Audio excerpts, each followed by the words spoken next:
น้องขายปิ้งเอ็นเบียร์เย็นๆหาน้อยแคมทางสมคำคนเขากล่าวขานสาวงามเมืองมหาไซดินแดนที่นี้งามดีถิ่นพัฒนาลงหาผู้สาวแม่ค้าบ่อยากจากลาห่างน้องไปไกล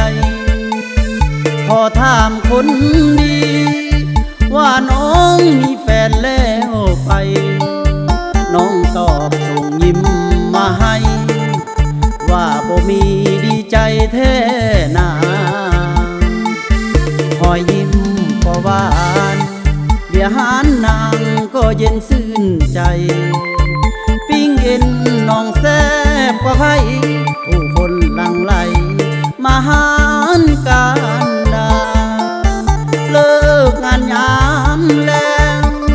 อายสิฟ้าวมาหาสิโทรสั่งจองล่วงหน้าปิ้งเอ็นไว้ท่ากับเบียร์เย็น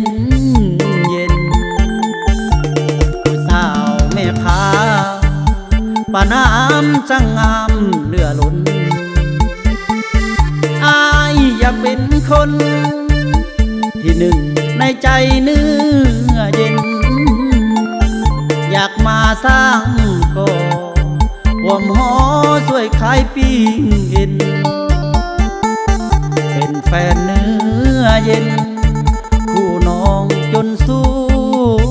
สิว่า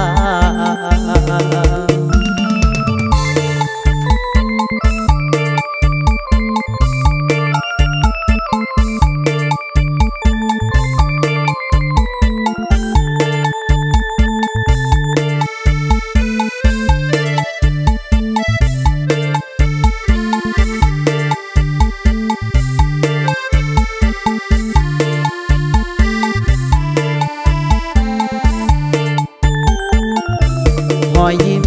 ก็หวานเบียร์หานนางก็เย็นซื่นใจปิ้งเอ็นน้องแซ่บกว่าไผผู้คนหลั่งไหลมาหารการดาเลิกงานยามแล้ว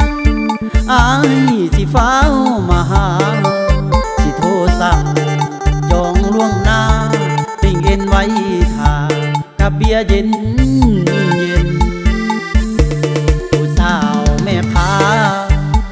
ป่าน้ำจังงามเหลือล้นอายอยากเป็นคนที่หนึ่งในใจเนื้อเย็นอยากมาสร้างก่อห่มหอสวยขายปิ้งเอ็น